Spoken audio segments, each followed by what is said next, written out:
Olá! Hoje a gente vai falar de uma sigla que, olha, aparece em momentos bem específicos da vida e que costuma gerar uma confusão danada, o ITCMD. Bora entender de uma vez por todas o que é isso, por que esse imposto existe e como ele funciona na prática quando o assunto é herança e doação. Pensa só na situação. Alguém recebe uma herança de um parente querido ou até mesmo uma doação, um presente de grande valor. São momentos que mexem com a gente, né? E que, claro, mudam o patrimônio de uma pessoa. E é exatamente aí que vem a surpresa para muita gente. Pois é, você sabia que existe um imposto sobre isso? É isso mesmo. Para nossa legislação, essa transferência de bens, mesmo que seja de graça, é considerado um evento que, adivinha, gera cobrança de um imposto. Então, bora lá mergulhar de cabeça para entender o que essa sigla quer dizer e o que é, afinal, esse tal de imposto sobre herança e doação. Olha, a sigla ITCMD pode até assustar, parece um nome complicado, né? Mas a ideia por trás é bem mais simples do que parece. Significa Imposto sobre Transmissão Causa Mortes e Doação. O mais importante aqui é saber o seguinte: ele é um imposto estadual, ou seja, de responsabilidade de cada estado. E a grande sacada dele é que ele só aparece quando um patrimônio troca de mãos, sem que tenha rolado uma venda. E isso acontece basicamente em duas situações bem claras. A primeira é a que chamam de causa-morte. Um nome chique para dizer por causa da morte, que é, né, a nossa conhecida herança. E a segunda situação é a doação em vida.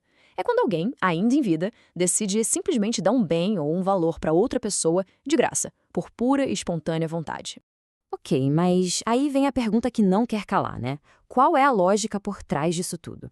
Poxa, por que cobrar um imposto em cima de algo que a pessoa ganhou como uma herança sem pagar nada por isso? A resposta, na visão do Estado, é bem direta. O ponto central é o seguinte: mesmo que não tenha tido venda, a pessoa que recebeu o bem, bom, ela teve um aumento de patrimônio, certo? E é justamente esse ganho, esse acréscimo patrimonial, que o imposto quer alcançar. E essa lógica toda se baseia em três motivos bem práticos. O primeiro, a gente já viu: tributar esse aumento de patrimônio de quem recebe.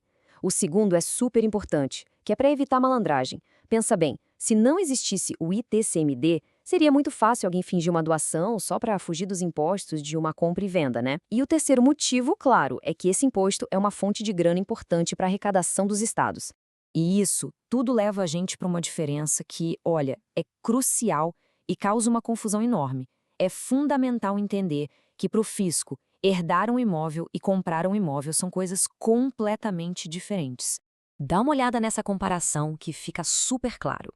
De um lado, a gente tem a transmissão gratuita, a herança ou a doação. Nesses casos, o imposto que entra em jogo é o ITCMD, que, como a gente falou, é estadual.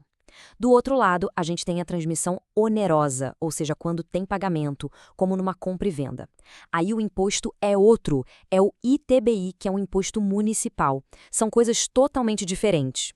Agora, vamos falar daquela dúvida que é talvez a mais comum de todas. Uma dúvida que mexe muito mais com o coração do que com a papelada, sabe? Aquele pensamento: poxa, se isso é uma herança de família, o bem já não era para ser meu por direito? É um sentimento super natural, a gente tem aquela ideia de que o bem já é da família, então por que raios eu preciso pagar um imposto para ele continuar na família? E aqui está o pulo do gato, a explicação jurídica da coisa. Para o Estado, a lógica é bem pé no chão. Uma coisa é o direito à herança, que sim existe. Outra, bem diferente, é a propriedade formal. Sabe, o papel passado, o registro do bem no nome da pessoa. E isso só acontece depois da transmissão oficial. É nesse exato instante que o imposto nasce, que o fato gerador acontece. Beleza, acho que a lógica ficou clara, mas vamos para a prática. Tem como escapar? É possível não pagar? Existem isenções para esse imposto? A resposta é sim, mas com um grande depende. Existem isenções, só que a gente tem que lembrar que cada estado cria a sua própria regra. Geralmente tem isenção para valores que ficam abaixo de um certo limite, ou para doações bem pequenas.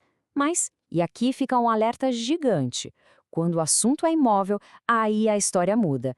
A regra geral é que quase sempre tem que pagar o imposto sim. Ufa, foi bastante informação, né? Então, para não ficar nenhuma dúvida, vamos fazer um resumão com os pontos principais. Então, o que a gente precisa guardar de tudo isso? Primeiro ponto: ITCMD é sobre herança e doação, ou seja, transferências de graça. Segundo, a razão de ele existir é porque quem recebe teve um aumento no patrimônio. Terceiro, não confunda com o ITBI, que é o Imposto da Compra e Venda. E por último, e talvez o mais importante, cada estado tem suas próprias regras e seus próprios valores de alíquota. Fique de olho nisso. E para fechar, fica aqui uma provocação para a gente pensar. Agora que o porquê do ITCMD ficou mais claro, que ele não é uma taxa aleatória, mas um imposto sobre um ganho real, como será que isso muda a nossa forma de enxergar o planejamento patrimonial e a sucessão? Será que entender a lógica por trás do imposto não abre novas portas na hora de organizar o futuro? Fica aí a reflexão.